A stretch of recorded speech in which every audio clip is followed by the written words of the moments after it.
পড়ার মতো তুমি পড়ছো আমার বুক। 100 লেবুর পাতা দিলেও যাইব না রে দুধ। আমি যারে চাই গো খোদা হই পারে মিলাইও।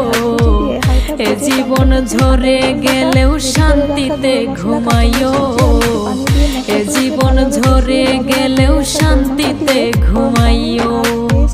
কলিজাতে যে দাগে দিছো ওঠে না সেই দাগ। ভালোবাসার নামে তুমি অন্তর করলা ভাগ। রান্না করা মাংস দিয়ে লবণ, কাঁচামরিচ, চিনি, কেওড়া জল, কিশমিশ, ঘি আর ভেজে রাখা আলু দিয়ে দমে দিয়ে রাখবো। ডিটেলস রেসিপি ভিডিও পিঙ্কুমনির শখের টুকিটাকিতে দেওয়া আছে। হয়ে গেল আম্মুর হাতের স্পেশাল গরুর মাংসের বিরিয়ানি। আপনারা চাইলে গরু মাংসের পরিবর্তে খাসির মাংস ব্যবহার করতে পারেন। ভিডিওটি দেখার জন্য অসংখ্য ধন্যবাদ। আল্লাহ হাফেজ।